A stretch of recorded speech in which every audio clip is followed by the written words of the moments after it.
universidad fue creada, organizada y proyectada respondiendo a una realidad del Perú y del mundo.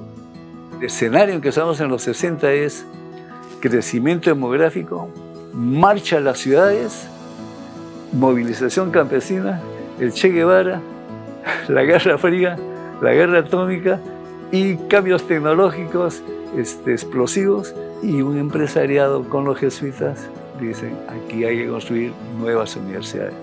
Y ahí se forma una Universidad Pacífico con empresariado moderno. Para modernizar el país se necesita gerencia, una cultura empresarial de primer nivel. Entonces yo voy a la Universidad del Pacífico primero como profesor del curso de Política Económica 7-6, y que esto ya no va para más. Y Lucho justamente me dijo: Carlos, tienes que venirte a la Universidad del Pacífico. Yo tenía una investigación en el MEF que era el análisis de una encuesta extraordinaria ENCA, la primera encuesta en Latinoamérica y la mejor hecha. Me dedico a eso. Dice: Carlos, bien interesante, pero aquí tienes que enseñar un curso por lo menos. Pues yo me dedico a la investigación. Carlos, un curso y punto. Y esa es una razón por la cual cuando Lucho me dice: vengan a ser Pacífico, para mí no dudé. ¿Por qué? Por el CIUP. ¿Y por qué no dudé por el CIUP? Porque había una universidad que contrataba profesores a tiempo completo, que después era cama adentro, por la dedicación que le dábamos de la vida, a hacer investigación y enseñanza. Y el ser residentes te da como responsabilidad, como función, es asesorar y formar equipo con los estudiantes para ejercitar ¿qué? La observación de la realidad peruana, no solamente de la empresa, sino donde funciona la empresa, en los mercados, en la sociedad, en el mundo. Tener y estimular y ejercitar la curiosidad. ¿Por qué sucede eso? Y también ejercitar la responsabilidad de comprender, pero proponer. Entonces, ¿qué hacemos? Y eso es el compromiso profesional de tu vida para el resto de tus días, que es compromiso con tu país. Como empresario, como dirigente institucional, o por poner un ícono como Julio Velarde, que si se va Julio Velarde, cae la economía. Procesos sociales y económicos, políticos muy profundos. 7.300% de inflación.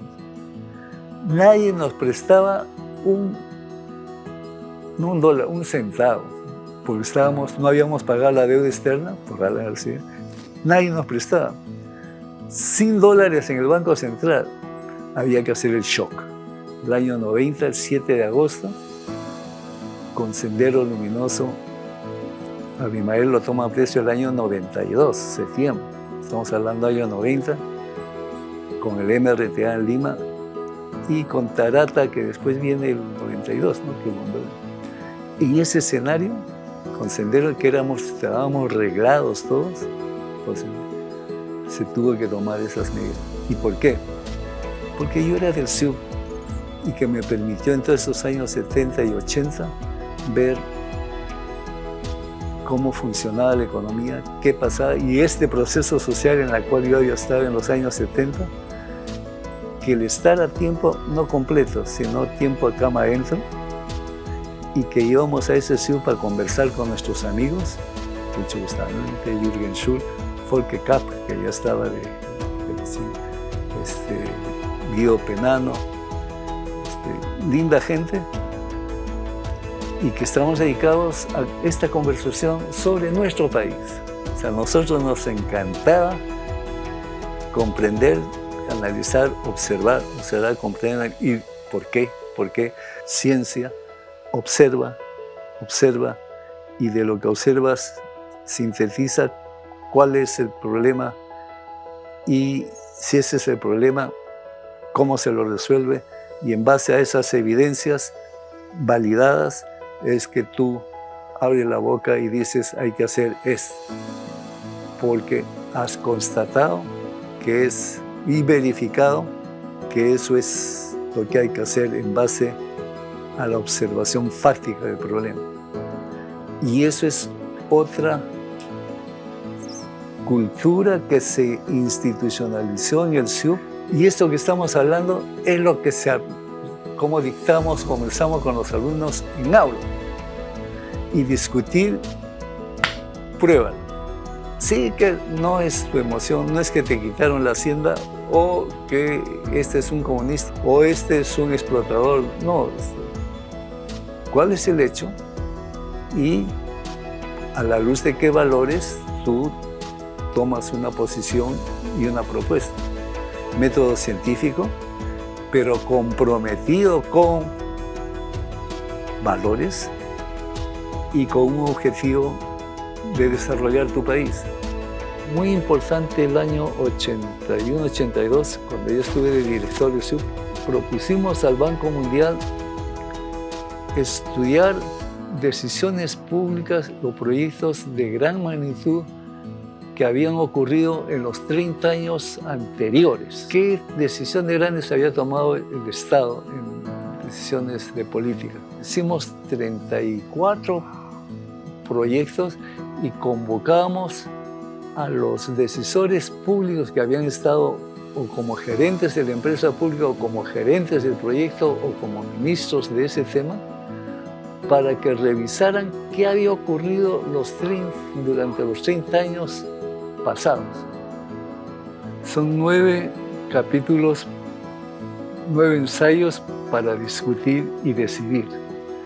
Entonces, cada capítulo son diferentes investigaciones que he hecho a lo largo de los 50 años, 60 años, viendo cómo es la sociedad peruana y explicar esos hechos estructurales de la geografía, la importancia que tiene el territorio, que aquí han existido sociedades andinas 14.000 años y todas esas sociedades con esas expresiones monumentales, conceptuales, arquitectónicas, de diseño y organización social, y nosotros estamos en el mismo territorio que esas sociedades.